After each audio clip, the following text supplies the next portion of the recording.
our nearest star neighbour. Just 4.24 light-years away. It sounds so close, doesn't it? You are wrong. So terribly wrong. Because when we lay the real numbers on the table, this neighbourly relationship turns from a dream into a nightmare. The fastest spacecraft ever built by humanity reaches a speed of 692,000 kilometers per hour, a monumental achievement. But, even at this speed, the journey to Alpha Centauri would take exactly 6,700 years. This means you would be condemned to a duration longer than all of recorded human history, which is about 5,000 years. Even if we reached an impossible speed like 10% of the speed of light, that would still be 42 years, one way. But that is not the most unsettling part. The real question is whether it's even possible to remain human in that terrifying void of space for 42 years. If you're also curious about this dark side of space travel, like the video and subscribe. Because everything you think you know is about to be shattered. Are you ready? We are beginning. You've likely heard that the Alpha Centauri system is our nearest star neighbour. It sounds so warm, so attainable, another solar system just a step away. But this is one of the most dangerous and deceptive lies the universe tells us, because the word neighbour loses all its meaning in the unimaginable emptiness of the cosmos. The truth is that neighbour's door is 41 trillion kilometres away, and trying to knock on that door means embarking on the most terrifying journey in human history. Now, you will begin to understand why this journey is not just difficult, but quite literally horrifying. First of all, we must confront the distance itself, a colossal cosmic abyss. Scientists tell us that Proxima Centauri, the closest star in the system, is 4.24 light-years away. This number is not something our minds can easily grasp, because a light-year is not a unit of time. It is the name of a distance. It is the incredible distance that light, the fastest thing in the universe, travels in 1 year. Light travels at exactly 300,000 kilometers per second.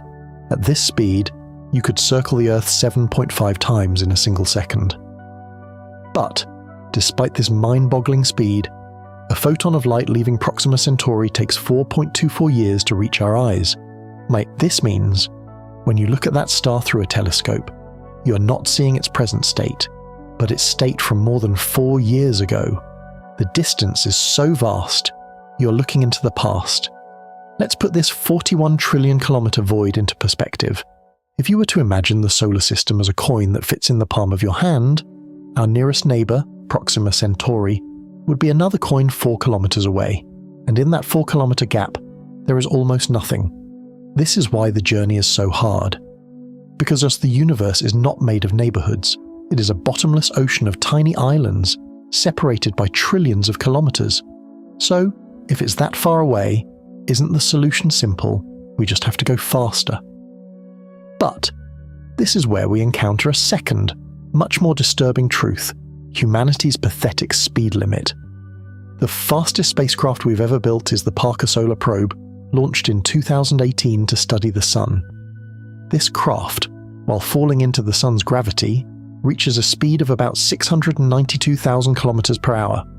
By terrestrial standards, this is an incredible velocity. At this speed, you could go from New York to Los Angeles in just 20 seconds. But, on a cosmic scale, this speed is no different from the crawl of a snail, because if we had aimed the Parker Solar Probe towards Proxima Centauri, it would have taken a full 6,700 years to get there. Stop for a moment and think about that number. 6,700 years, all of recorded human history. Since the invention of writing is only about 5,000 years. This means it would take our fastest spacecraft longer to reach the nearest star than the entire existence of our civilization. This is the first shocking fact that reveals the scale of the project. This is not an engineering problem, this is a civilization problem, and it gets worse. Because even this 6,700-year calculation is overly optimistic. The Parker probe only reaches its incredible speed by falling towards the Sun. In interstellar space, there is no gravitational source to accelerate it, just as there is nothing to slow it down. Therefore, without a constant push, it will eventually slow down. This brings us to the third and most brutal concept, the tyranny of the rocket equation. Why can't we just add a bigger fuel tank and continuously accelerate? Because physics has a cruel rule about this. This rule is known as the rocket equation, and it is the biggest wall standing in the way of interstellar travel. The equation basically says this: to accelerate, you burn fuel. But that fuel itself has mass. Therefore, when you add more fuel, you need extra fuel not just to accelerate your payload, but also to accelerate the fuel itself. It's a vicious cycle. Imagine it like this: you put an extra can of gasoline in your car for a long trip. But, because that can makes the car heavier, you burn more gasoline during the trip. Now, imagine adding another can to compensate for that extra gasoline. The car gets even heavier and burns even more. In rockets, this effect is thousands of times greater. About 90% of the mass of today's rockets is fuel. The payload, the actual thing being carried, is a tiny fraction of the total mass. Therefore, reaching the speed required to reduce the journey time to a human lifespan is mathematically impossible with chemical rockets. Even if you filled a rocket with all the fuel on the planet, it would not be enough. This is why conventional rockets have already lost this race before it even started. This equation whispers to us: if you want to go to the stars, you must forget about carrying fuel. You must create a whole new game. Let's summarize what we have. The place we want to set foot on is at a distance that pushes the limits of reason. Our fastest technology can get there in a time longer than the lifespan of our civilization, and the fundamental laws of physics brutally punish our attempts to accelerate by adding more fuel. These three walls seem insurmountable. But the human mind loves to hear the word impossible as a challenge. That's why scientists and engineers have sought ways to overcome the tyranny of the rocket equation. For decades, they have been designing theoretical engines that look like they've been ripped from science fiction movies, propelling a spaceship by detonating nuclear bombs behind it, fitting the reaction at the heart of the sun into an engine, which is fusion power, even using the opposite of matter, antimatter, to obtain unimaginable energy. All these ideas have the potential to cross that terrifying distance in a human lifetime.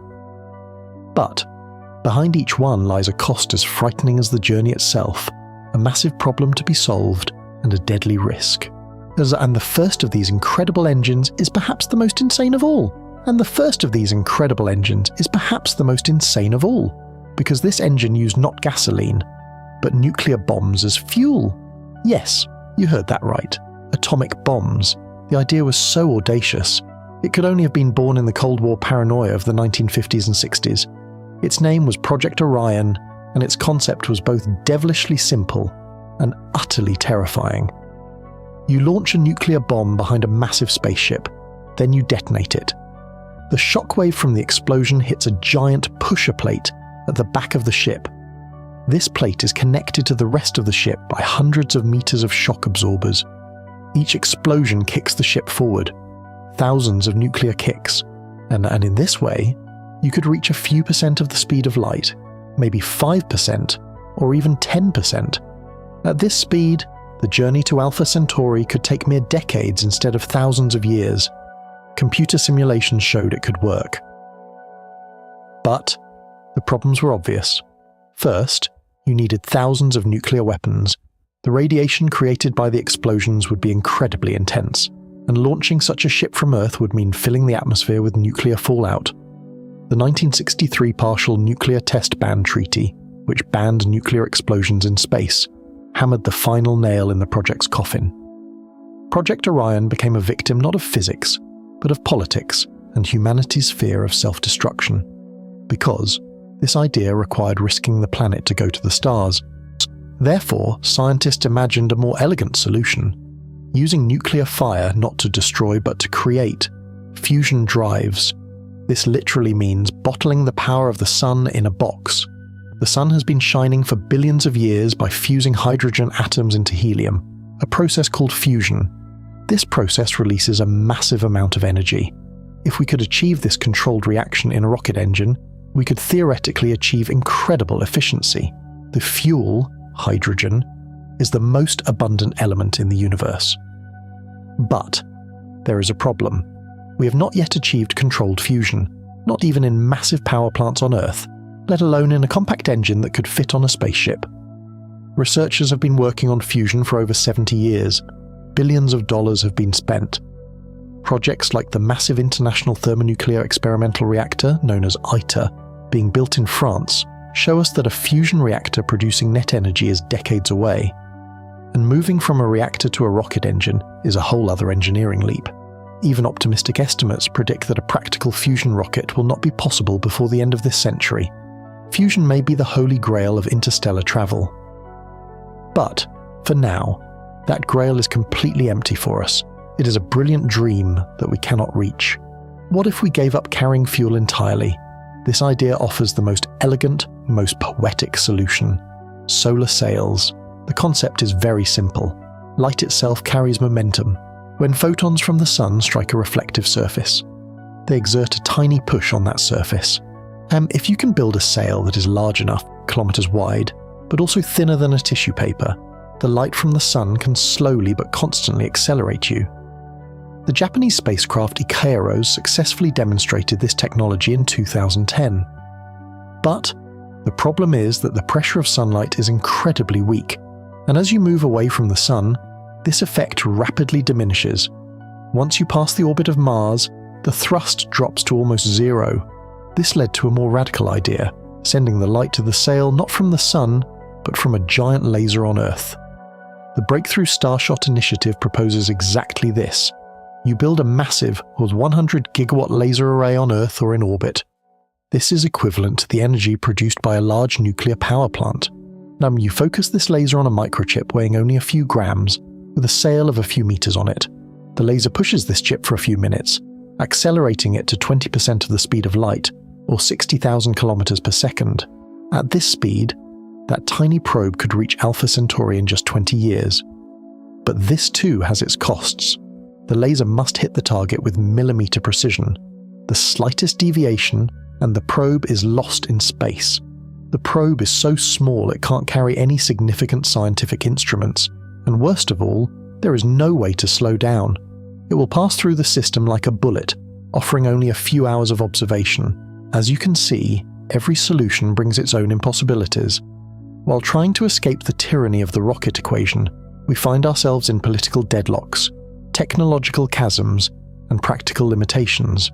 A brutal journey with nuclear bombs, a dream with engines that do not yet exist, or just a fleeting glance with a bullet that has no brakes. All these engines, these crazy ideas, actually tell us one single truth. Going to the stars is not just about getting from one place to another. It is about pushing the limits of physics, directing all of humanity's technological knowledge towards a single goal. But let's pause for a moment.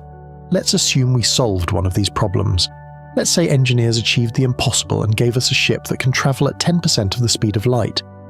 This is 40 times faster than our fastest current vehicle and would reduce the journey to about 42 years. A human lifetime. The ship is ready. It's waiting for us on the launch pad. But the real question begins now, because the truly terrifying thing is not building that ship. The truly terrifying thing is getting inside it. And now, we will discover why life inside this metal coffin could be far more horrifying than the journey itself. Because this journey would shatter not only technology, but the human soul, in ways it has never been tested before. And now, the real fear begins, because the hardest part is not building that ship. The hardest part is closing that ship's door behind you, and not opening it for 42 years. The ship must transform from a vehicle into a world. A self-sufficient, hundreds of meters long massive island, a metal island, and for the inhabitants of this island, life will be unlike anything we know. Here is the first terrifying truth of this journey. Your mind will become your greatest enemy. Think about it. A 42-year journey. That's a significant portion of a lifetime. If you set off at 30, you'll arrive at 72, and during this time, you will never breathe fresh air. You will never see a natural horizon. You will never set foot on soil. Let's assume the crew consists of 50 to 100 people. These people have to work together in a confined space for more than 4 decades. There is no escape. Studies in environments like Antarctic research stations and submarines give us an idea.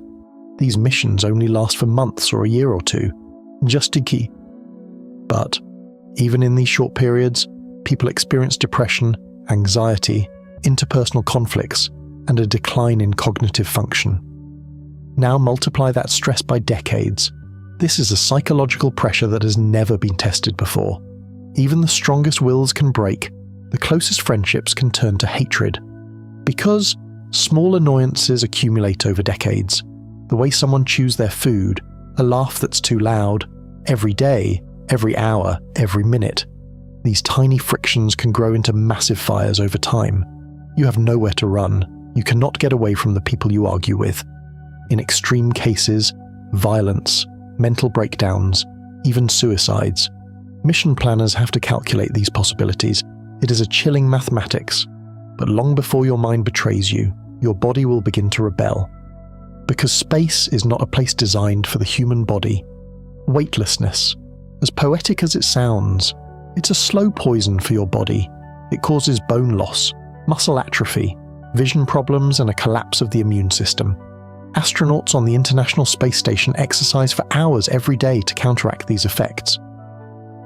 But, despite this, they still experience significant deterioration in their bodies after just 6 months. Now imagine 42 years. Therefore, the ship must have artificial gravity. The most practical way to do this is to rotate the ship around itself, a giant rotating cylinder. The centrifugal force pushes you towards the outer wall, simulating gravity. But this solution brings its own nightmares. When you move in a rotating frame of reference, you encounter something called the Coriolis effect, and this is a sideways force that causes nausea and dizziness. Studies show that to make these effects tolerable, the rotation radius must be at least 100 meters. This means the ship must be enormous, very large, and the structure of this rotating giant will be under constant stress. The slightest imbalance could cause the ship to wobble and tumble out of control. The solution you find to save your body could turn the ship itself into a death trap. Your mind has survived, your body is somehow managing, but now it's time to face the most basic, most primal problem. Food and water. You cannot take 42 years worth of food and water for a crew of 100 with you. The mass would be so astronomical. It would be impossible to move the ship. Therefore, you have only one solution: a closed-loop life support system. This means recycling everything. Everything. The water you wash with, your urine, the moisture in the air, it all must be filtered, purified, and reused. The International Space Station already does this, recycling about 93% of its water. But, for this journey, you need an efficiency close to 100%, because even the slightest loss accumulated over decades means disaster. Food must be grown on the ship, hydroponic gardens where plants grow under artificial light. These plants also help with life support by converting carbon dioxide into oxygen. But, growing enough plants to feed 100 people requires a huge amount of space and energy. And here, the most terrifying risk emerges: crop failure. A plant disease, a system malfunction, or a contamination could wipe out your entire food supply. This means starvation, a slow and inevitable end. Meat would likely be a luxury, limited to lab-grown cultures. Most of your diet will consist of the same vegetables you've known for years. This is not just a struggle for survival, but also a soul-crushing monotony, psychological breakdown, physical decay, and the constant threat of starvation. These are just the dangers inside the ship. The ship as a whole must also survive, because the outside, as interstellar space, is not as empty as we think. It is a minefield filled with invisible dangers, and what awaits you there could be even more sudden and more devastating than this hell within. Because, when traveling at relative speeds of 30,000 kilometers per second, a grain of sand is no longer a grain of sand.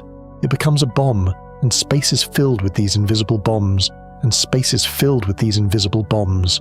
Yeah, because kinetic energy increases with the square of the velocity. This brutal law of physics means that when you double your speed, your collision energy quadruples. At relative speeds like 10% of the speed of light, this energy reaches terrifying levels. A mere milligram of dust, a particle as small as a grain of sand, carries the explosive energy of several kilograms of TNT when it hits your ship at 30 million meters per second. A pebble, an object of just a few grams delivers an impact with the force of a nuclear weapon. This is a force that can pierce the ship's armor. Therefore, the ship must have a heavy and thick shield at its front to absorb or deflect impacts. But a shield means mass, and mass makes it harder to accelerate the ship. This means returning to the tyranny of the rocket equation. Every kilogram you add for protection requires more fuel to accelerate. Some designs propose a sacrificial shield in front of the ship, a large disk of material. But if a larger object is detected, you must maneuver to avoid it. And when you're moving at 30,000 kilometers per second, detection and course correction must be almost instantaneous. This is a near impossible reaction time. But impacting objects aren't the only thing that can kill you.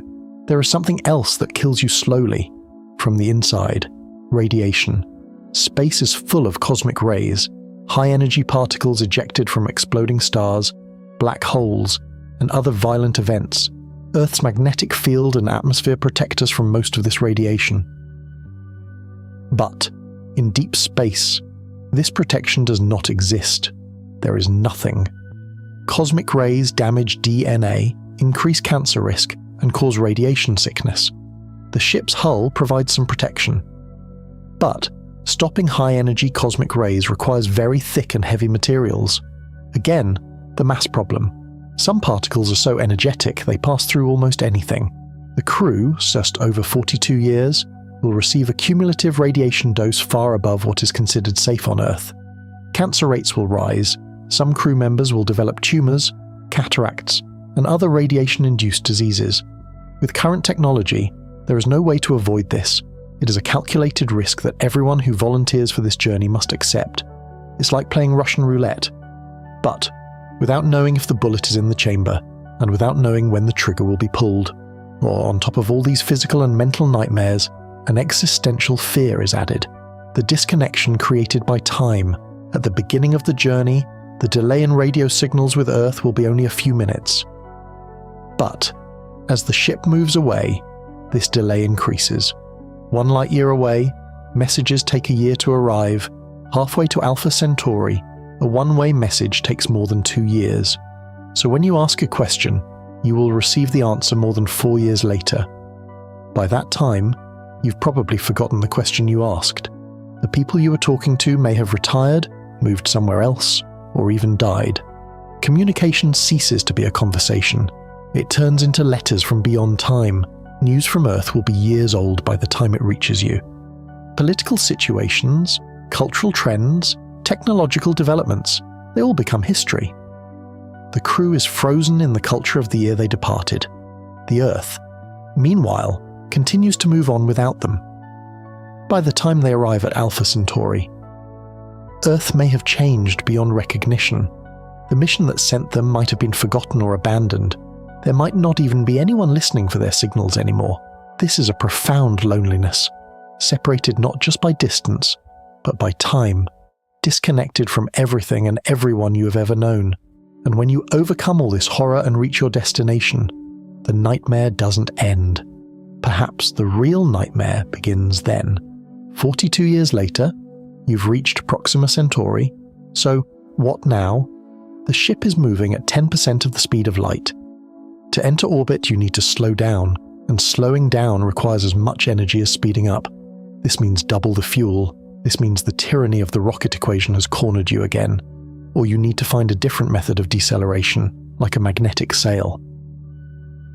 But these methods are slow, can take decades, and only work under specific conditions. If you can't slow down, your only option is a flyby, your billion-dollar ship, 42 years of sacrifice, all for just a few hours of observation, a few photos, a few measurements, and then to be lost forever in deep space. This might be the journey's cruelest joke. But let's say you manage to slow down. You enter orbit. The planet of Proxima Centauri may not be the paradise you imagined. It could be a hell. And now, we will pry open the gates of that hell and see why the destination itself could be even more terrifying than the journey. But how? How do the physics and biology behind life in that metal coffin, that closed-loop hell, that endless psychological war, actually work? So far, we have felt the terror of the journey, We've been shocked by rapid blows. But now it is time to slow down. Let's take a deep breath.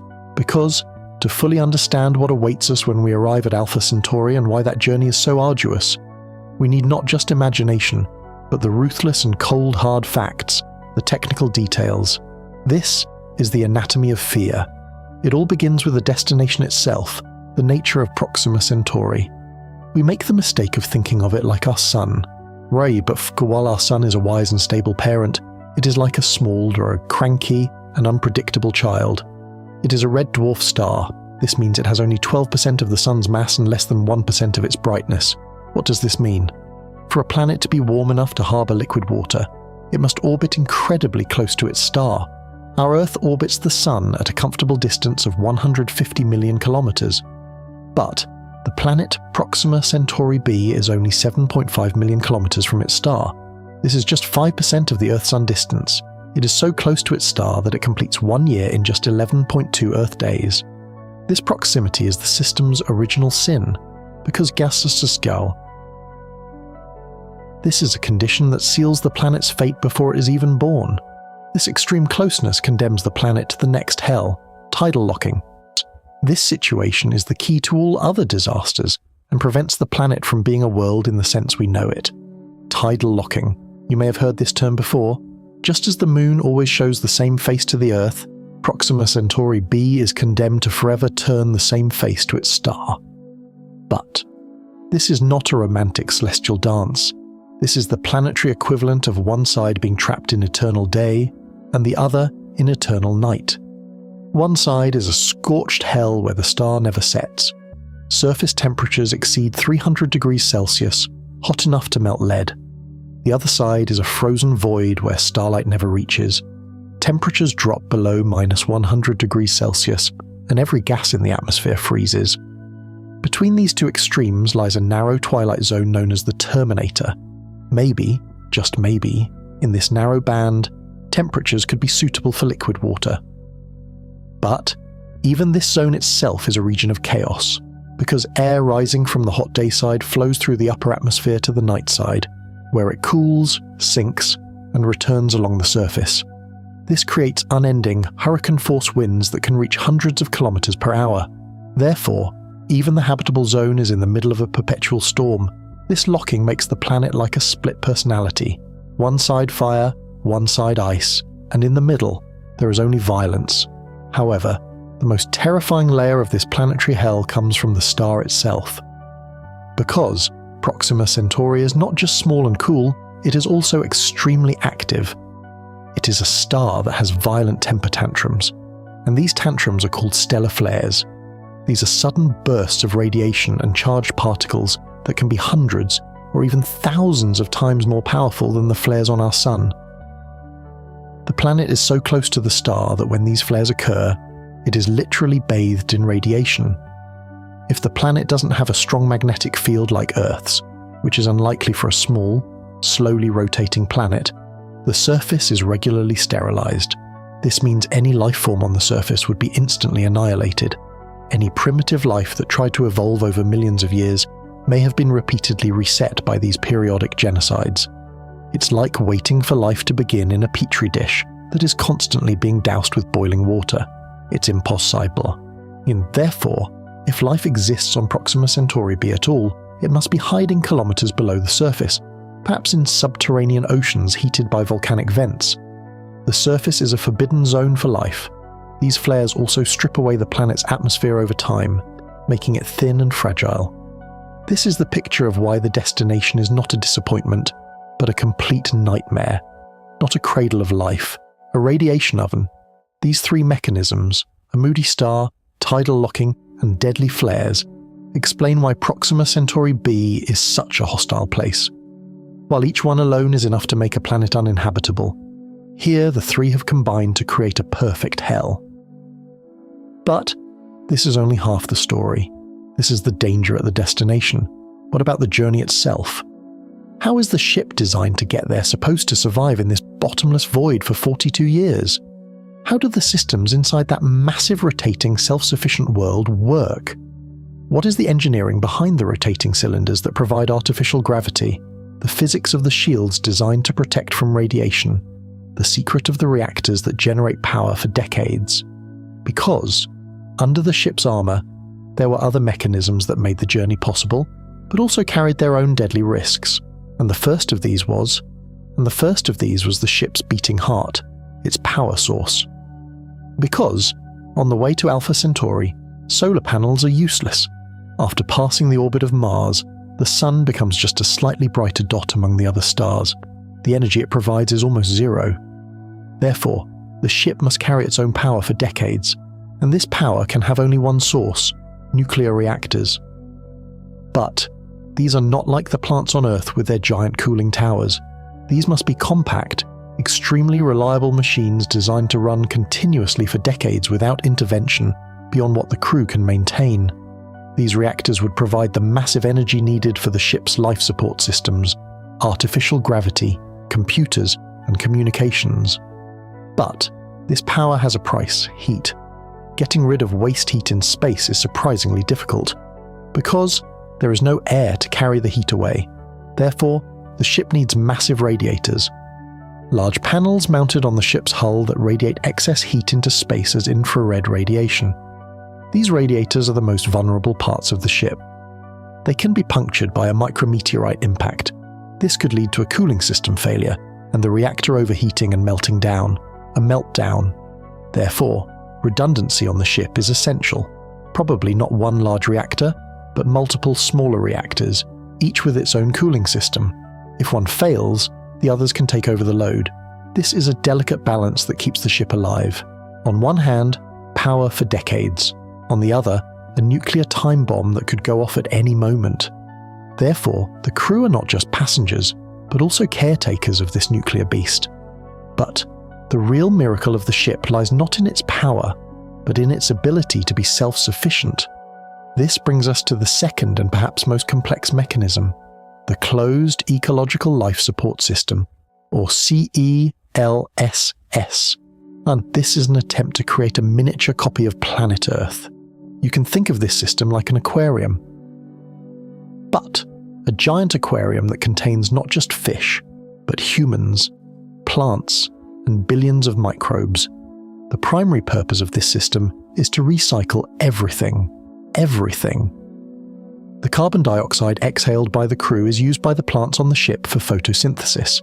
The plants take this carbon dioxide and in return, produce the oxygen the crew breathes. The wastewater produced by the crew, urine and shower water, goes through a complex filtration system. This system purifies the water, making it drinkable again. The system used on the International Space Station can convert 85% of urine into drinking water. For an interstellar ship, this ratio needs to approach 99.9%. Because even the slightest loss accumulated over 42 years means the depletion of water resources. Food comes from plants grown in hydroponic or aeroponic modules. This means soilless agriculture. The roots of the plants are exposed to a nutrient-rich water or mist. This allows for much more produce to be grown in much less space and with much less water. These plants form the crew's basic food source. But this system is incredibly fragile. Just like Earth's ecosystem, a plant disease, a harmful bacterium, or a system failure could collapse the entire food chain. Therefore, diversity in the system is essential. Not just one type of potato is grown, but dozens of different types resistant to different diseases. There are isolated gardens in different compartments, so a problem in one does not spread to the others. This is the life insurance inside the ship. But it is also the greatest burden on the crew's shoulders, because they are not just astronauts, but also farmers, biologists, and ecosystem managers. They are the gods of their own small world, and the slightest mistake they make could destroy that world. However, no matter how good a farmer you are, no matter how efficient your recycling system is, you cannot escape one thing: entropy, the tendency for all things to decay and break down over time. This is where the third and most challenging technical hurdle comes in: the ship's ability to repair itself. Imagine a car. It runs non-stop for 42 years, and during this time, you can only use the tools and spare parts in the car's trunk to fix it. This is impossible. The situation is the same for an interstellar ship. Over decades, thousands of parts will fail. A pump breaks, a sensor burns out, a computer chip ages. You cannot carry millions of spare parts with you to replace these parts.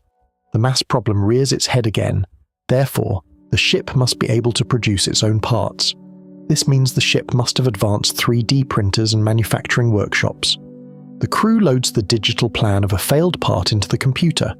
The 3D printer uses the raw materials stored on the ship, metal powders, polymers, to produce an identical part layer by layer. This transforms the ship from just a vehicle. It turns it into a self-renewing organism. But this also creates its own problems. Raw material is limited. Each production consumes this precious resource. Furthermore, it is not yet possible to produce some complex parts, like advanced microchips, with a 3D printer. Therefore, you still have to carry spare parts for the most critical systems. It's a balancing act. Which parts will you take with you? Which parts will you hope to produce? And most importantly, in a future where you don't yet know what will break, how will you predict which raw materials you will need?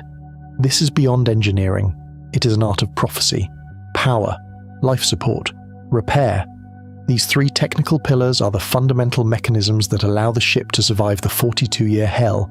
Each one is an engineering marvel in itself. But each one is also an Achilles heel, a reactor meltdown, a crop failure, the inability to produce a critical part. Any of these means the immediate end of the mission. These systems are what make the journey possible. But they're also the reasons that make it so terrifying. Because the crew knows that these systems are constantly balanced on a knife's edge. But what's truly exciting is the question of why humanity, despite all this terror, all these risks, still wants to embark on this journey. Because inside the ship, there is not just engineering and biology. Inside the ship, there is hope, there is curiosity, and there is the spirit of exploration. And now, we have reached the moment where we will question where that spirit might lead us, whether the reward waiting for us at the end of the journey is worth taking all these risks. Because, although the journey itself may be a nightmare, the moment of arrival could become the greatest triumph in human history. And what happens in that moment of triumph could change everything. And now, the real miracle comes. But this is not a miracle that comes with bright lights and angelic choirs. This is a miracle won with blood, sweat, and the last vestiges of sanity. This is the epic of the human spirit's struggle to survive in the middle of absolute nothingness. We are now leaving the calm, technical waters of Part 3. The tempo is increasing, the heart rate is quickening, because now we descend into the darkest, most epic, and most transformative moments of this terrifying journey, the climax. This is the story of the war the crew fought not just in space, but at the very limits of their own existence. And the first enemy they faced in this war was not the void outside, but the hell inside their own skulls. The first epic moment. The explosion, but not a reactor explosion. This was the explosion of the mind, the longest isolation experiment in history. This is a record, something never tried before. 42 years. That's 15,330 days. Nearly 22 million minutes. And every single minute, you see the same 50 or 100 faces. You walk the same corridors. You breathe the same recycled air. No escape, no privacy, just pressure. Mission planners had studied research from Antarctic stations and nuclear submarines. The results of those studies were already alarming. In just 1 year, up to 60% of even the most highly trained personnel showed signs of depression, anxiety, and cognitive decline. But this journey would last 42 years. How could this be possible? Human psychology did not evolve to withstand this. We are beings designed for open spaces, changing landscapes, and social diversity, not for a metal box. There was a reality scientist called the third quarter phenomenon. In long-duration missions, the point where motivation hits rock bottom and conflicts peak is right after the halfway mark. In this mission, the third quarter would fall somewhere around the 30th year of the journey. 30 years. At this point, the crew's mental breakdown was not a possibility, but a statistical certainty. This was the first major discovery that terrified the mission planners. Even the best psychological screenings, the most rigorous training, could not change this fact. You could put a psychologist on the ship, maybe even a few, but there was no drug, no therapy that could preserve everyone's sanity for 40 years. Well, therefore, the ship had to be designed not just as a spacecraft, but as the most isolated mental asylum in history. Protocols for self-harm, violence, and mutiny had to be as detailed as the fire suppression systems. Because the greatest threat was not a meteor, but the moment a human being breaks. But before the mind gave up, the body raised the flag of rebellion. This was the second epic moment. The war of biological decay. Zero gravity. As elegant as it sounds, it's the body's most insidious enemy. Astronauts on the International Space Station lose 1 to 2% of their bone mass every month. This is the amount of bone an elderly woman with osteoporosis loses in a year, and they only experience this for 6 months. Now multiply that loss by 42 years. Your bones would become so brittle that a simple fall could be fatal. Your muscles would atrophy, your heart would weaken. Because there is no gravity to work against. Therefore, artificial gravity is not a luxury. It is an absolute necessity, and the only way to achieve it is by rotating the ship. But this creates its own nightmare, the Coriolis effect. Imagine trying to walk on a spinning carousel. Your body wants to go in one direction, but a sideways force pushes you in another. This means constant dizziness and nausea. Scientists calculated that to minimize this effect, the rotation radius should be at least 224 meters, and the rotation speed no more than 1 revolution per minute. This meant the ship had to be a massive rotating cylinder, almost half a kilometer in diameter, the largest centrifuge in history, and this massive structure had to spin with perfect balance for decades. The slightest mass shift, for example, moving a piece of equipment, could cause the ship to wobble. This meant the crew had to be not just astronauts, but also constant balance engineers. This was a first in human history, a waltz with a giant machine against the betrayal of one's own body, and the slightest misstep in this waltz meant the end for everyone. And just when you think you've found a balance in the war with your body and mind, the universe delivers its most brutal blow. This was the third and most shocking epic moment, the temporal disconnect, the final act of isolation. While you're on the ship, hurtling towards the future at 10%, the speed of light, time on Earth continues to flow mercilessly. Year 21 of the journey, exactly halfway through the mission, you send a message home. Everything's fine. I miss you. This message travels at the speed of light for 2.1 years. When it reaches Earth, 2.1 years have passed for you, and 2.1 years have passed for Earth. Your loved ones receive your message. They immediately write back, "We miss you too. Everything here is..." That reply also travels towards you for 2.1 years. By the time it reaches you, another 2.1 years have passed for you. So, to get a reply to a message you sent, it takes more than 4.2 years in total. But that is not the real shock. The real shock is a brutal paradox known as the weight calculation. Technology is constantly improving. While you embark on a 42-year journey, engineers left on Earth continue to work on faster engines. Perhaps in the 20th year of your journey, Earth builds a new ship capable of reaching 30% of the speed of light. That ship leaves 20 years after you. But it is so fast that it reaches Alpha Centauri in just 14 years. This means when you, at the end of your 42-year hell, reach the destination, there is a possibility that you will be greeted by a colony established by a second team that arrived 8 years earlier. Your sacrifice, your lost life, your suffering, it all becomes meaningless. You become the slowest and most tragic heroes in history. This discovery was the biggest bomb that could destroy the crew's morale. They were not just lost in space, they were being left behind in time. As explorers of a previous era, they were being defeated by the speed of the new age. This was history's greatest irony. The ones who took humanity's most forward step were rendered obsolete by humanity's progress. Mental collapse, biological decay, temporal disconnect. Each one is enough to drive a person mad. But when the fourth epic moment arrived, all of this became insignificant, because This moment concerned not just the crew, but all of humanity.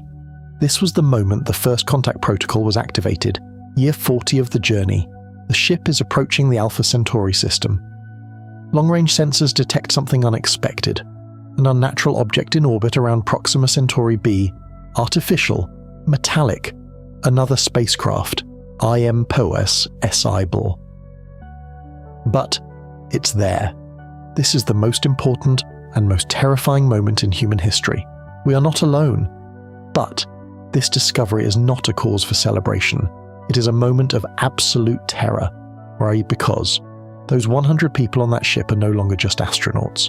They are the representatives of 8 billion people, and every decision they make could determine the fate of our species. What should they do? Send a friendly signal? Or remain silent and hide? What if that ship is hostile? What if their technology is thousands of years ahead of ours? They cannot consult Earth. If they ask a question, the answer will come 8.5 years later. By then, everything could be over. They have to make the decision themselves, right now. For the first time in history, the survival responsibility of an entire species has been placed on the shoulders of a few people. This is the greatest responsibility imaginable, a record. The words they choose could bring peace or start a war. Their actions could form an alliance or lead to the extinction of humanity. This was the crew's final and greatest test. The previous 40 years had prepared them for this moment, not just physically and mentally, but also morally.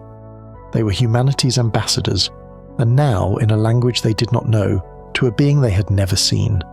They had to decide whether to say hello on behalf of an entire planet, or not.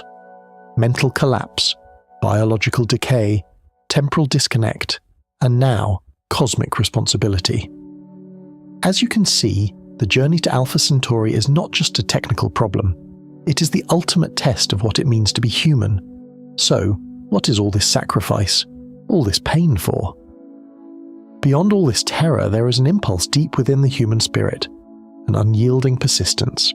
And that persistence, upon arriving at Alpha Centauri, would perhaps have to face the greatest secret of the universe. Because yes, what they found. And what they found was not a spaceship, nor an enemy fleet. It was something much deeper, much more fundamental. Because when they landed on Proxima Centauri b, the initial findings were exactly as expected: a scorched surface, a frozen night side, and violent winds howling in the Terminator zone. But when the drilling equipment went below the surface, everything changed. This was the fifth and most shocking epic moment, the silent proof.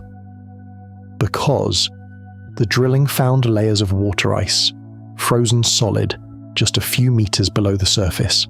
Massive layers. This was the first proof that the planet was once a water-rich world, perhaps hundreds of millions of years ago, with oceans and rivers on its surface. But that was not the real shock. The real shock was what they found inside those ice layers, on a microscopic scale, incredibly ancient, fossilized microbes etched into the rock. Life. This was a first in human history, the proof of life beyond Earth. But this was not living life. This was dead life, a life that had existed billions of years ago, but was wiped out by the star's increasing activity. Proxima Centauri b was not a cradle of life. It was a tomb of life. When this discovery reached Earth 4.24 years later, it shook the worlds of science and philosophy to their core. We are not alone, or at least we were not alone. The universe was capable of creating life, but it also had the power to ruthlessly destroy it. This was one of the most chilling answers to the Fermi paradox. The question, if the universe is full of life, why don't we see anyone? Maybe we do, but only its ruins, only its gravestones. This strengthened the theory that the universe might be filled with a great filter, a series of obstacles that life encounters before it can become complex and intelligent, and which destroys it. The life on Proxima Centauri b had been caught in one of those filters. What about us? Did we pass that filter, or is our filter still ahead of us? This discovery was a moment both triumphant and terrifying, forcing humanity to be humble about its place in the universe. But as the crew tried to digest this existential shock, the ship's sensors picked up another anomaly. This was the sixth epic moment, the cosmic whisper. It was not a radio signal, it was a gravitational wave, a ripple in the fabric of space-time, a phenomenon Einstein had predicted a century ago, but that we had only recently begun to detect. But this wave was different. It did not resemble any known astrophysical event. It wasn't from the collision of two black holes, not from the merger of two neutron stars. The signal was regular. It had a repeating pattern. It was a whisper. This was the first ever detection of an unnatural, thus artificial gravitational wave signal in history. What did this mean? Creating gravitational waves requires a capability far beyond our technology. It means being able to move massive objects at incredible speeds, to play the fabric of space-time like a drum. And this could be the sign of a Type 3 civilization, a civilization capable of controlling the energy of an entire galaxy. But the signal was weak, very old. It was coming from millions, perhaps billions of years ago, and the direction it came from was not the center of our galaxy. It was coming from the void, from intergalactic space. How could this be possible? This meant either there was a whole new physics in the universe we didn't understand, or that once, a civilization far more advanced than we could ever imagine had existed, and that civilization was now gone. All that remained was this pale, sorrowful whisper, traveling through the ocean of space-time for billions of years. This discovery was even more profound than the fossils on Proxima b, because it was proof that not just simple life, but intelligent life could also exist and perish, and on an unbelievable scale. As the crew listened to that whisper, they were actually listening to the potential future of their own species. Absolute silence.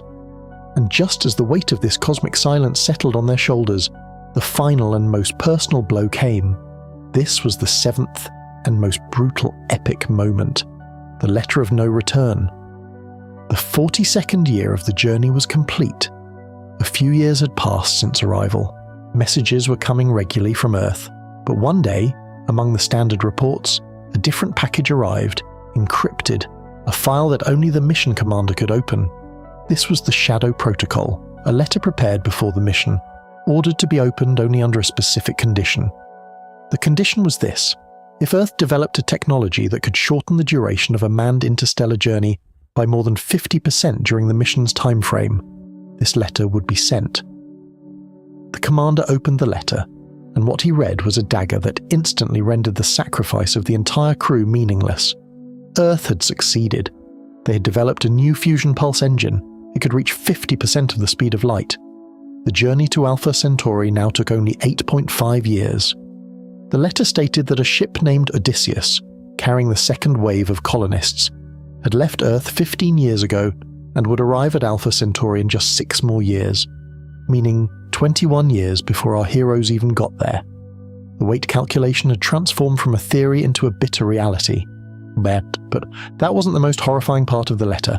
The most horrifying part was the last paragraph.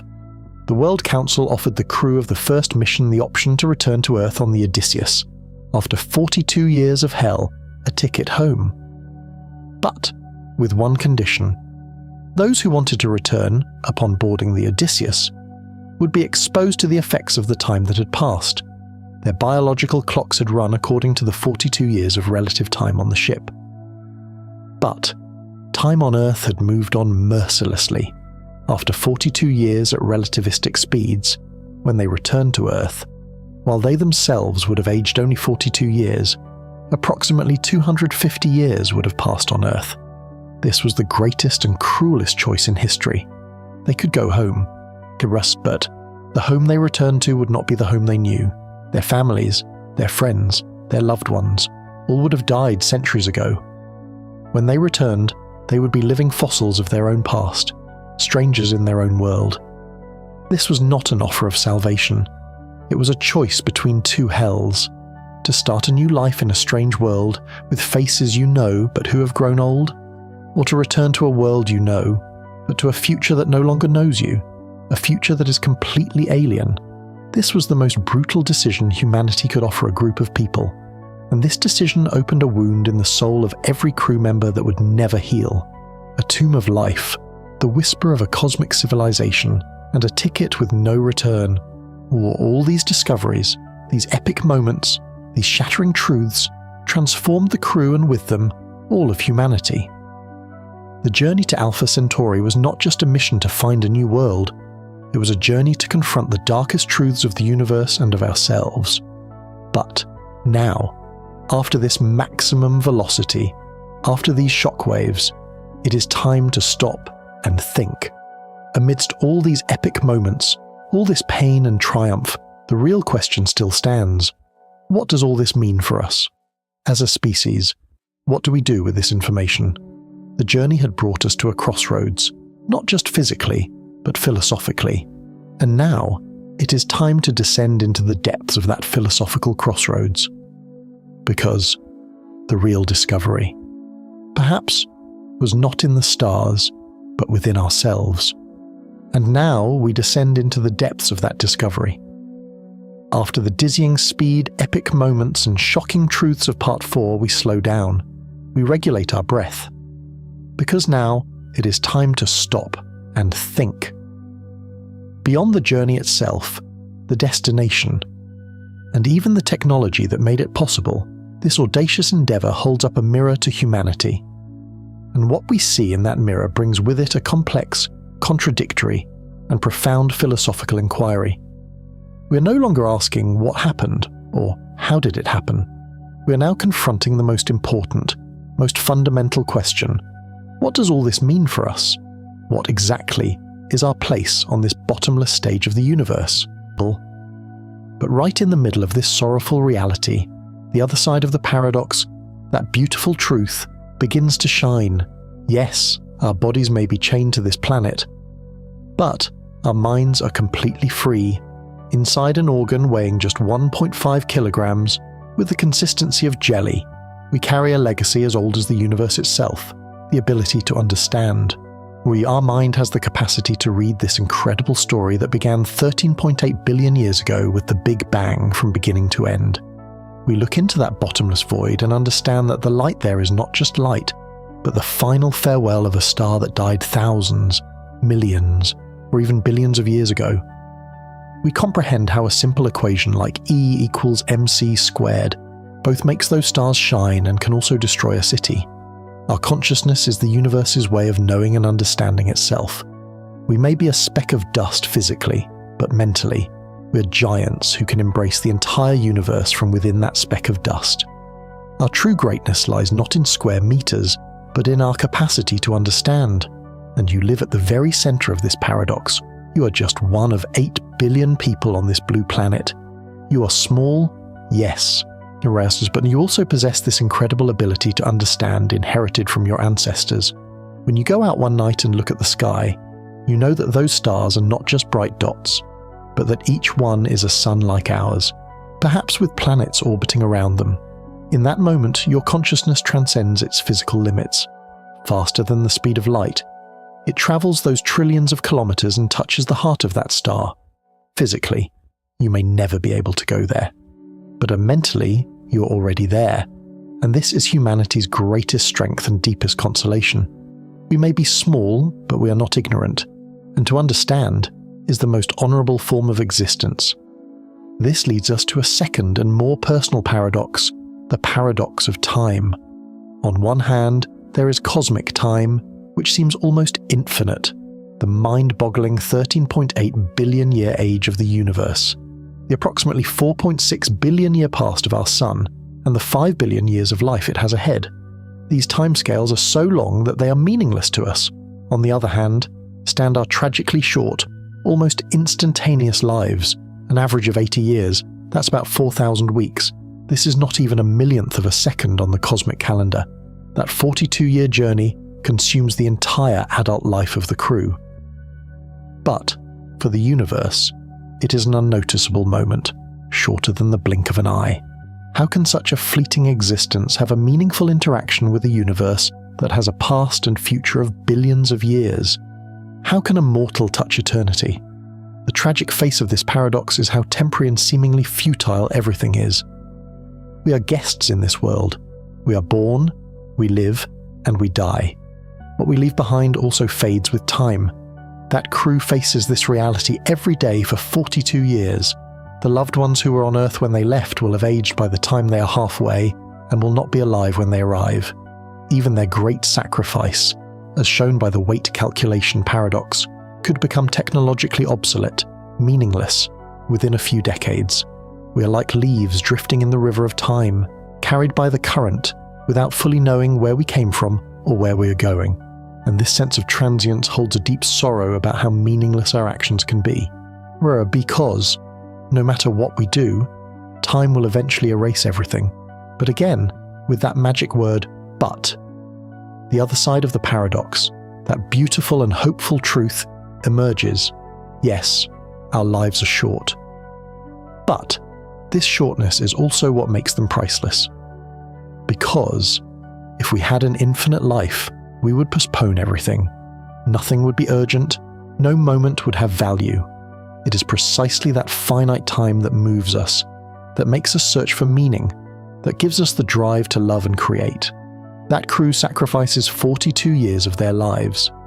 But this sacrifice is not a meaningless loss. It is time transformed into meaning. Their journey becomes a source of knowledge, of inspiration, for generations to come. That fossil they find on Proxima b is etched into humanity's collective memory thanks to them. With their short lives, they illuminate a billion-year-old secret. Our strength lies not in living forever, but in being able to leave a meaningful mark in that finite time. A work of art, a scientific discovery, a child's smile, or just a loving memory. These are all things that time cannot erase, things that continue to exist after us. We are beings who carry immortal ideas and emotions in our mortal bodies, and you stand right in the middle of this time paradox. Your time is also limited. Maybe you have 4,000 weeks, maybe less, and this fact may frighten you, it may sadden you, but it can also liberate you, because it reminds you how precious every day, every hour, every moment is. In this short life, you have the chance to touch something greater than yourself. Maybe you won't build an interstellar ship, but you can touch someone's life. You can learn a new idea and share it with others. You can try to leave a better world for those who come after you. Your mission, just like that of the crew, is to turn the limited time given to you not into a meaningless wait, but into a meaningful journey. Because what matters is not how long the journey takes, but what you do on that journey. And this journey brings us to a third and final paradox, the paradox of loneliness. On one hand, there is the overwhelming and absolute loneliness of the universe. As we have seen, even our nearest neighbour is trillions of kilometres away. Other star systems are at almost unreachable distances. The life we found on Proxima b is dead. The gravitational whisper from billions of years away is the echo of another dead civilization. The chilling silence of the Fermi paradox slaps us in the face with how empty the universe might be. This cosmic loneliness is one of the heaviest burdens for the human soul. On the other hand, there is our incredible and persistent desire to be together, to connect. That crew of 100 is the most isolated group in human history. But this isolation forces them to bond with each other more tightly than ever before. How is it possible that in the loneliest corner of the universe, the deepest and strongest bond of humanity can be formed? How is this possible? And the answer to this question lies in one of the most fundamental contradictions of human nature. Because man is both an individual being and a social animal, that absolute isolation begins to erode the crew's individuality, their egos, their personal spaces. But, at the same time, the only thing that keeps them alive is their dependence on each other. This is the paradox of dependence. On one hand, there is a personal battle that each individual wages for their own mental and physical health. Everyone is alone with their own fears, their own memories, their own regrets. The other 99 people on the ship cannot help you in this internal war. This is a struggle you must fight alone. On the other hand, there is the fact that every system, every task on that ship depends on dozens of other people. A mistake by an engineer in the life support system means everyone suffocates. A biologist's carelessness in the hydroponic gardens means everyone starves. A wrong decision by the commander means everyone dies. This is absolute interdependence. Yeah, how can the loneliest individuals in human history also form the most interdependent community? The tragic face of this paradox is the complete annihilation of individuality. On that ship, the concept of I no longer exists. There is only we. Your personal preferences, your dreams, your desires, all must be suppressed for the sake of the mission and the community. You want to fall in love, but the jealousy and conflict this relationship could create might risk the mission. You want to be alone, but every square meter on the ship is a common area. You want to eat something different, but the menu is a uniform list, calculated for the nutritional needs of the entire crew. This is the slow erosion of the soul. It is the fading away of all the little details that make you who you are, lost in a larger whole. And this is one of the hardest things for the free human spirit to bear. Because, to survive, you have to give up being yourself. But from within this tragedy, one of humanity's most beautiful qualities is born: sacrifice and dedication. Because the people on that ship no longer live just for themselves. They live for the people next to them, for the billions of people on Earth, and even for the generations that will come after them. That dependence transforms from a burden into a purpose. Knowing that each other's lives are in their own hands gives them an incredible sense of responsibility and strength. The bond between them becomes stronger than blood. They become a family. They fight. They make up. They love each other. They hate each other. But no matter what, they know they can never abandon each other. This is the purest proof of how resilient humans can be when they come together, even under the harshest conditions. In the midst of cosmic loneliness, humanity recreates its own small, warm island society. And that island is the only thing that keeps them alive. And you are a part of this paradox. You are both an individual and a member of a society. You have your own dreams, your own fears, your own journey. But at the same time, you're connected by invisible threads to your family, your friends, your neighbors, and even to people you've never met. A kindness you do can brighten someone else's day. A lie you tell can darken someone else's life. We are all like the crew on that interstellar ship. Oh, while we are on our own personal journeys, we are actually all traveling together on this massive ship called humanity. And the course of this ship is determined by the sum of the individual choices each of us makes. Loneliness is an illusion. Because, no matter how lonely we feel, we are actually all connected. And that connection is our greatest strength in the cold void of the universe. All these paradoxes, scale, time, and loneliness bring us to a fourth and perhaps most important contradiction, the paradox of meaning. On one hand, there is the seemingly meaningless, indifferent, and purposeless nature of the universe. The laws of physics are neither good nor bad, they just are. The explosion of a star can destroy a planet or sow the seeds for future life by creating new elements. The universe does not care.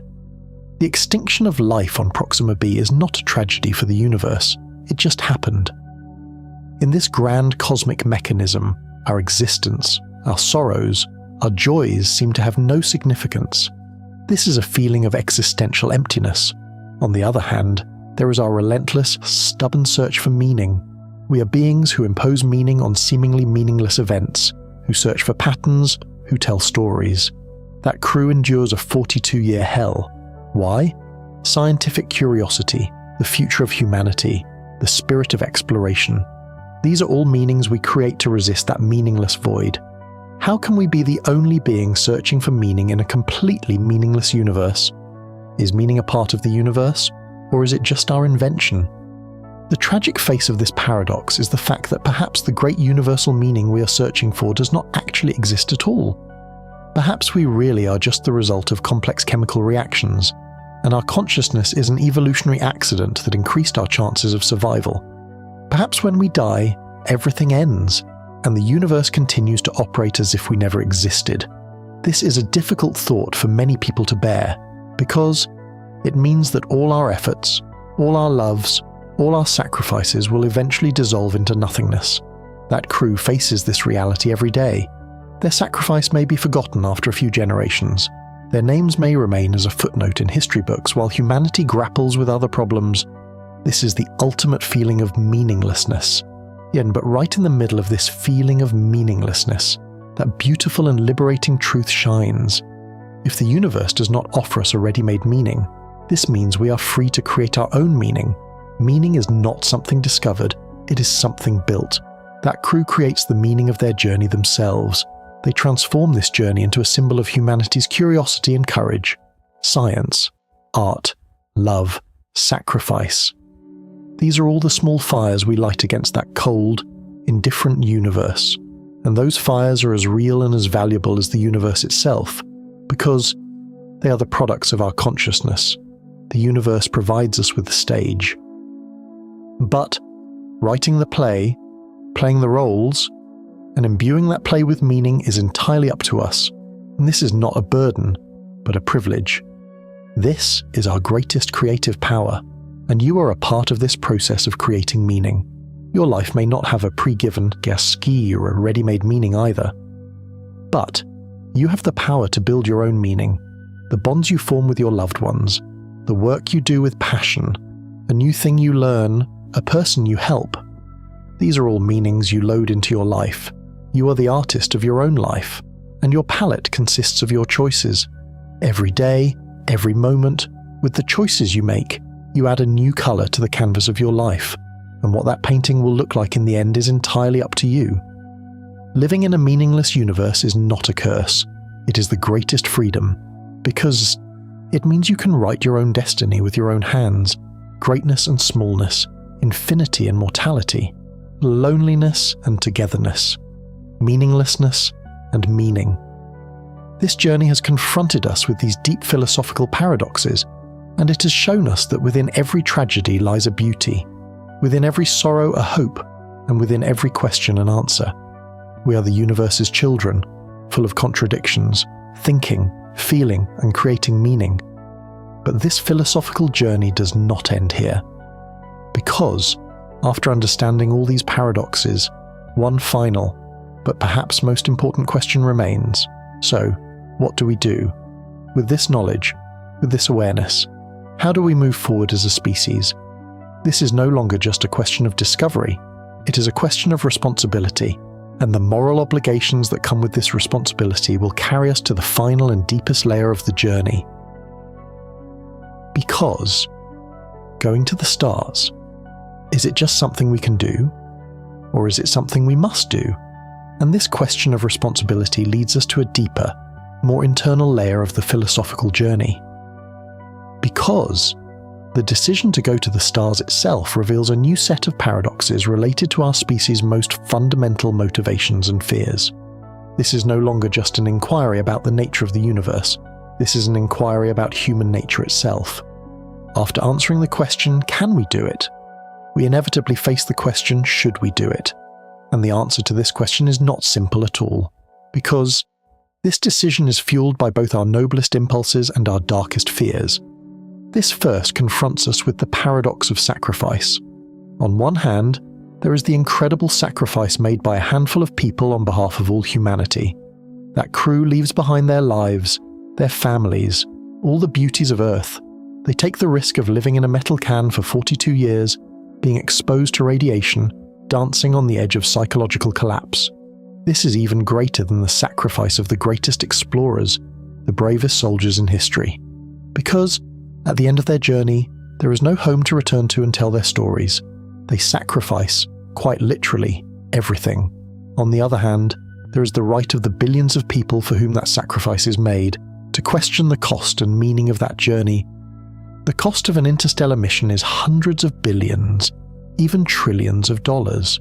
With that money, poverty on Earth could be ended, diseases could be cured, climate change could be fought. How can the heroic sacrifice of a handful of people be more important than the urgent needs of billions? How do we determine our priorities as a species? The tragic face of this paradox is the reality of how unfairly resources can be distributed. While millions of people on Earth die every day from hunger, lack of clean water, or preventable diseases, we spend a huge portion of our resources to send just a few people to another star. This is a morally difficult position to defend. That crew may represent the best of humanity. But their journey is also a monument to humanity's greatest failures. namely our inability to solve the problems on our own planet. It's like trying to save a few valuable items from a burning house while ignoring the people inside. This sad reality casts a dark shadow over our dream of reaching for the stars, because this dream can sometimes seem like an escape from our responsibilities at home. But in the midst of this tragedy, a deeper and more beautiful meaning of sacrifice emerges. Because the drive to explore and push boundaries is not just a luxury, it is part of the definition of being human. And following this drive is a source of hope not just for ourselves, but for all of humanity. That interstellar mission does not just give us information about another world, it tells us something about our own potential. It shows us that when we work together, we can overcome even the greatest challenges. It reminds us that curiosity and courage can be a light even in the darkest of times. That mission does not directly solve poverty or disease, but it gives us the inspiration and belief that we can solve these problems, because if we can reach the stars, we can certainly solve the problems on Earth. That sacrifice is an investment not of a handful of people, but of the collective spirit of all humanity, an investment in the future. And you are inside this paradox. You make choices every day. Will you work for your own personal goals, or will you dedicate some of your time and energy to your family, your community, or a larger cause? This is not always an easy balance. But you, like that crew, can contribute to something greater than yourself by making small sacrifices in your own life. This could be a volunteer activity, it could be helping someone in need, or it could just be being more understanding and compassionate towards the people around you. Every small sacrifice is a drop of hope added to humanity's common pool, and when those drops accumulate, we can cross even the greatest oceans. This leads us to a second contradiction, the paradox of preservation. On one hand, there is the drive to ensure the survival of our species. We know that Earth will not be habitable forever. In about 1 billion years, the sun's increasing temperature will boil the oceans and sterilize the planet. In a much nearer future, an asteroid impact, a supervolcano eruption, or a climate catastrophe of our own making could end our civilization. Therefore, not putting all our eggs in one basket, that is, ensuring the survival of our species by spreading humanity to other stars, seems like a logical strategy. This is the ultimate insurance policy. On the other hand, there is the fact that the journey itself, the idea of colonizing another world, reflects one of the most destructive impulses in our history, the desire to conquer and exploit. We are a species that has taken our own viruses, our own ecological destruction, and our own wars wherever we have gone on Earth. How can a species that cannot protect its own home give a guarantee that it will protect the universe? The tragic face of this paradox is the escape forward mentality. That is, seeking new places to escape the problems we have created. To make our own planet uninhabitable and then say no problem, we'll go to Mars or Alpha Centauri, is the most dangerous form of irresponsibility. It's like a child who constantly moves to a new, clean room instead of cleaning up their own mess. But the number of rooms we can go to in the universe is not infinite, and wherever we go, we take our flaws with us. Imagine we find life on Proxima b. Will we respect it, or will we try to exploit it for our own interests? If it is a habitable world, will we consume it like we did Earth? These are the uncomfortable questions that humanity's track record asks us. And these questions create the fear that the dream of going to the stars may not be a salvation, but just moving our problems to another corner of the universe. But in the midst of this fear lies that beautiful and transformative possibility. Perhaps the effort to go to the stars is precisely what reminds us of how precious our own planet is. During that 42-year journey, the thing the crew will miss most is not luxury or wealth. It is simple things like the shade of a tree, the sound of rain, the smell of fresh air, when they are forced to breathe recycled air, eat synthetic food, and live under artificial light. They understand how miraculous, how unique a place Earth is. Perhaps in trying to explore the universe, we actually discover our own home for the first time. Perhaps seeing how barren and hostile other worlds can be places on us the responsibility to take better care of our own blue paradise. Going to the stars does not have to be an escape. It can be an awakening, a pilgrimage that renews our love and respect for our own home.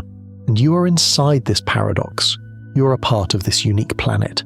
And every day, with your actions, you shape the future of this planet. The water you use, the energy you consume, the trash you throw away, all of these leave an impact on this delicate ecosystem, and you can either contribute to the escape-forward mentality by ignoring this impact, or you can be a part of that awakening moment by taking better care of your own home, by protecting it. Because, for humanity to reach the stars, it must first succeed in surviving on its own planet. The future may be in the stars, but the key to that future is right here, under our feet.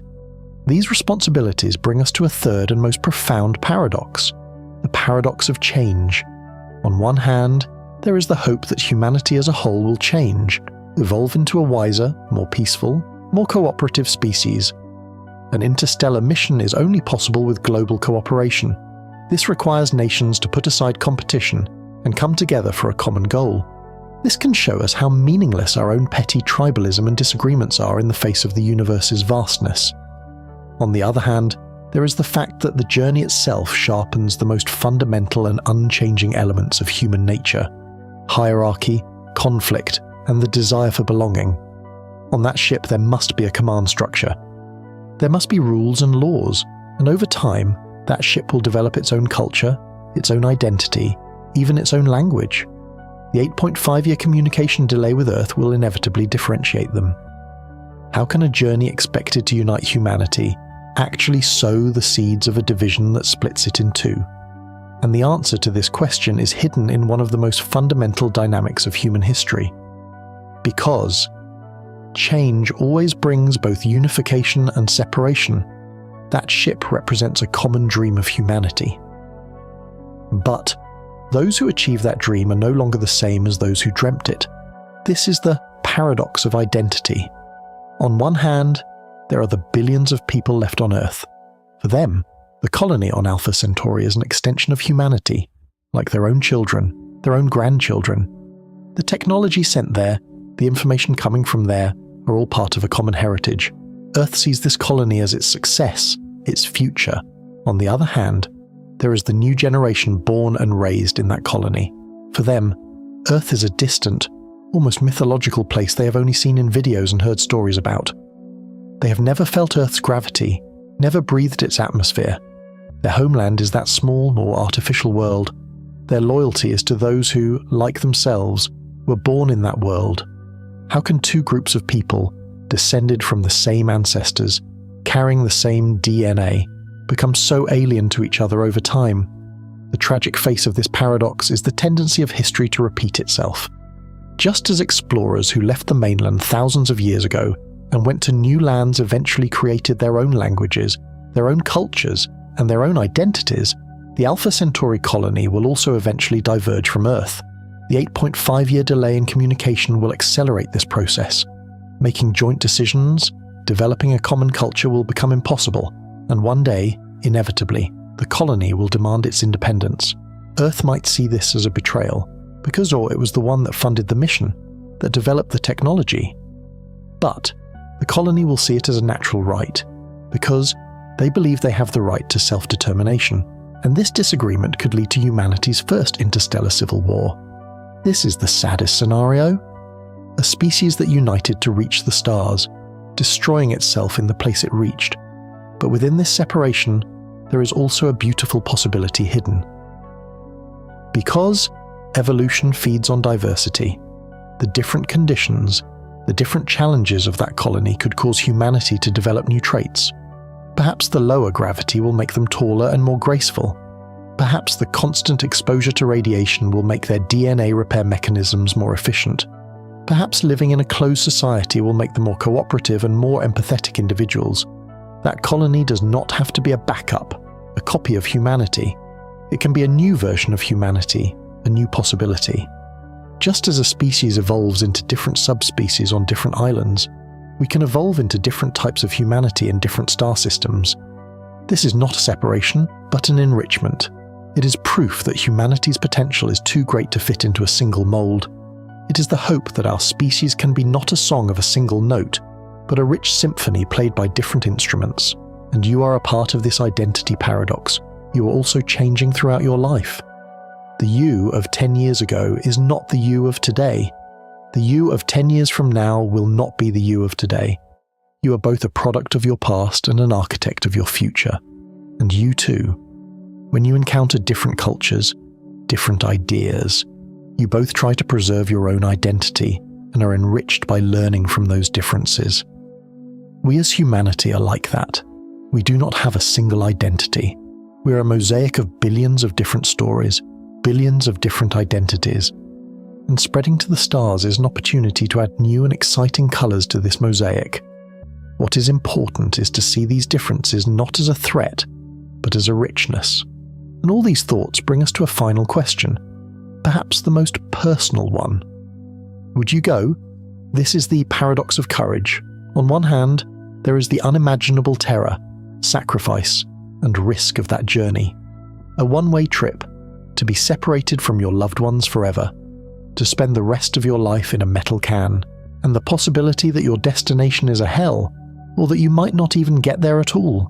On the other hand, there is the incredible adventure, the opportunity to make history, and the honour of realising one of humanity's greatest dreams, to see another star up close, to be the first human to set foot on another world, to witness the secrets of the universe firsthand. How can a person choose between these two opposing feelings? Who wins this battle between the instinct to preserve one's sanity and the desire to explore? The tragic face of this paradox is what you give up. The moment you board that ship, you leave behind not only your family and friends, but also 1,000 small things you will never taste again. The smell of rain, the sound of an ocean, the purr of a cat, the taste of a favourite meal, watching the sunset, walking barefoot on the grass. All of these become memories for you, and over time, those memories fade. Their reality is lost. All that remains is a sense of loss that you can never bring back. This is not a sacrifice made for money or fame. This is sacrificing a part of your soul, the most fundamental experiences of being human, for a greater purpose. And for many people, this is too heavy a price to pay. But for those who are willing to pay this price, there is a beautiful side to this paradox, because when they go beyond an ordinary life, they expand the boundaries of the human experience. They don't just survive, they truly live. Because what makes life most meaningful is not comfort and safety, but purpose and passion. And could there be a greater purpose than the one that crew has, the greatest purpose in human history? They wake up every day knowing why they are there. They endure every hardship, every pain, every fear, for the sake of this great purpose. This gives them the strength to continue even in the darkest moments. They are the ones who move forward despite their fears, and courage is not being fearless, but being able to take a step despite the fear. This is their greatest victory. And now, I ask you this question again. After seeing this whole journey, all this terror and all this beauty, would you go? Your answer could be yes or no, and both answers are correct. Because this is a deeply personal question with no right or wrong answer. If you say no, it doesn't mean you're a coward. It shows how much you value the earth, life, your loved ones. If you say yes, it doesn't mean you are irresponsible. It shows how strong that explorer spirit, that sense of curiosity is within you. What is important is to ask yourself this question. Because even asking this question makes you a part of this journey. It makes you a partner in humanity's greatest dream. So we have come to the end of this terrifying but fascinating journey. Scale, time, loneliness, meaning, sacrifice, preservation, identity, and courage. We have navigated all these paradoxes, and we have seen that the journey to Alpha Centauri is not just a matter of physics and engineering, it is a matter of philosophy, morality, and identity. We now know that the bigger the universe, the smaller we are, but the more gigantic we are in our ability to understand. The shorter our lives, the more precious they are. The lonelier we are, the more we need each other, and the more meaningless the universe, the freer we are to create our own meaning. This journey has shown us not only another star system here, but also ourselves. And now, armed with this knowledge, with this awareness, it is time to look back one last time and put all these pieces together, because the journey is ending, and as with every great journey, the most important thing that remains is what that journey has changed in us. In this terrifying journey, we felt how real and concrete the universe is. But, I didn't tell you one thing. What if this entire universe isn't real? What if all this depth, everything you touch, every star you see, is a giant hologram projected from a two-dimensional surface at the farthest boundary of the universe? In our next journey, we will explore the universe's greatest illusion, the holographic principle.